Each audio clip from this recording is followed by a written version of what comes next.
Hello everyone, welcome in education point and reproduction के कुछ important parts को देखते हैं।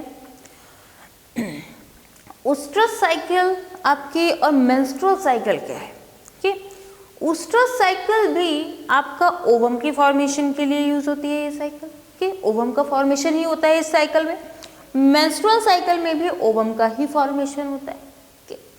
ऊस्ट्रस साइकिल आपके नॉन प्राइमेट्स में परफॉर्म होती है।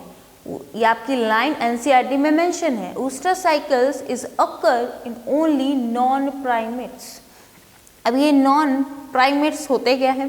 जैसे कि अदर मैमल्स हैं कि मैमल्स की कैटेगरीज में आपके एपीज, मंकी, चिंपैंजीज और ह्यूमन ये भी हैं। तो आपका मंकी, एपीज, ह्यूमन ये सारे आपके प्राइमेट्स हैं।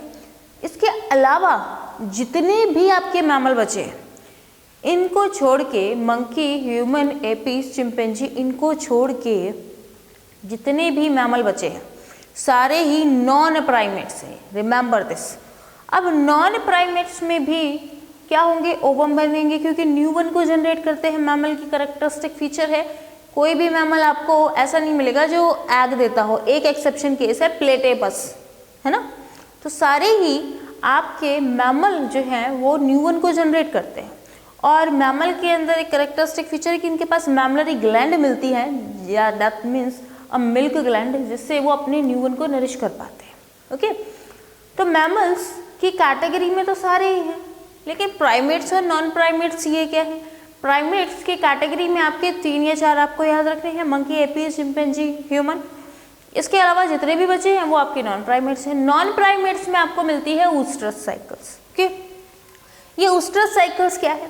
ऊस्ट्रस साइकिल में भी आपका परफॉर्म हो रहा है, फॉर्मेशन ओवम का हो रहा है, लेकिन फाइनल साइकिल की एंडिंग में जब आप देखोगे यहाँ पे कोई भी मेंस्ट्रुअल फेज नहीं होती। दैट मीन्स ब्लीडिंग फेज नहीं है।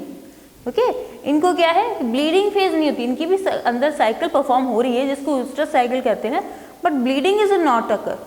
लेकिन अगर यहाँ पे देखोगे मंकी, एपी एंड ह्यूमन में आपको ब्लीडिंग फेज मिलती है कि एवरी 28 डेज जब साइकिल आपकी कंप्लीट होती है। ओके, कैसे कैसे होता है फॉर्मेशन? फॉलिकल्स होते हैं, बनना स्टार्ट होते हैं आपके ओवरी में।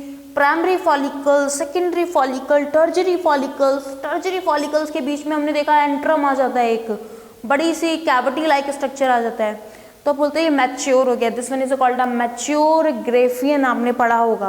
This one is called a Graafian follicle, Graafian follicles, this one is called. Okay, तो एक्चुअल में ये क्या है? मैच्योर आपका टर्जरी फॉलिकल है ना, तो उसको ग्रेफियन फॉलिकल बोल देते हैं। ग्रेफियन फॉलिकल के अंदर आपका डेवलप हो रहा होता है ओवम।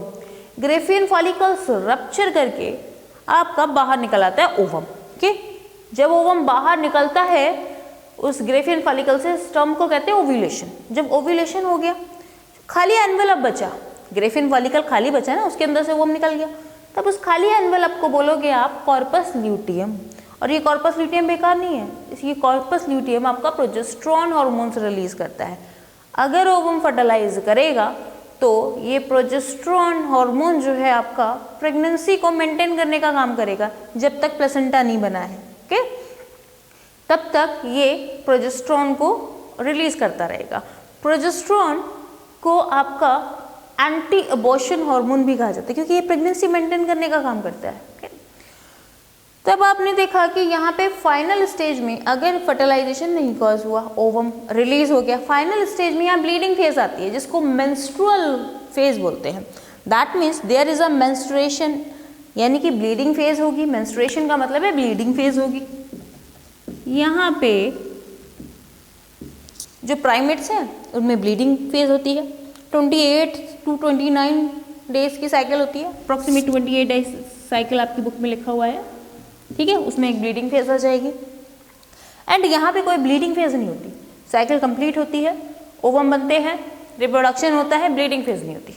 एक बात और, ये ऊस्ट्रस जो होते हैं इनमें हमेशा ओवम नहीं बनते रहते। ओके, यहाँ पे इनका जब रिप्रोडक्शन सीजन आता है, मतलब ब्रीडिंग सीजन चल रहा है इनका, तो जब इनका ब्रीडिंग सीजन आता है तभी इनमें ओवम बनना स्टार्ट होते हैं और तभी ये रिप्रोडक्शन कर पाते हैं।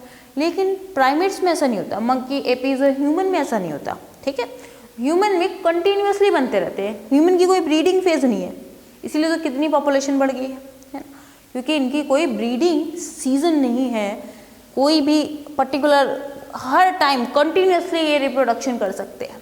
That means occur continuously through out the reproductive phase, जब तक इनकी एज है रिप्रोडक्टिव फेज तक ये रिप्रोडक्शन परफॉर्म कर सकते हैं, और दैट मीन्स इनमें ओव्यूलेशन कंटिन्यूअसली होता रहता है। बट यहाँ पे नॉन प्राइमेट में ऐसा नहीं होता, जब इनकी ब्रीडिंग सीजन आता है तभी ये अपने ओवम्स को बनाते हैं और तभी रिप्रोडक्शन करते हैं।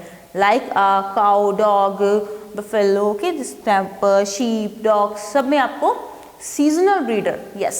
सो दीज ये वाले जो है आपके non primate is also called a seasonal breeder, इस नाम से भी क्वेश्चन पूछे जाते हैं। सीजनल ब्रीडर्स कौन से हैं तब आपको पता होना चाहिए। This one is a non seasonal breeder, है ना, कॉन्टिन्यूस ब्रीडर बोलते हैं इनको, नॉन सीजनल नहीं बोलेंगे, continuous breeder. This one is called a continuous breeder and non primates is called a seasonal. Okay, this one is called seasonal breeder. तो ये है आपका ऊस्ट्रस साइकिल्स एंड मेंस्ट्रुअल साइकिल। अगर ये वीडियो आपको समझ में आया हो, आपके सारे डाउट्स क्लियर हुए हो, तो प्लीज़ इसको लाइक ज़रूर करना।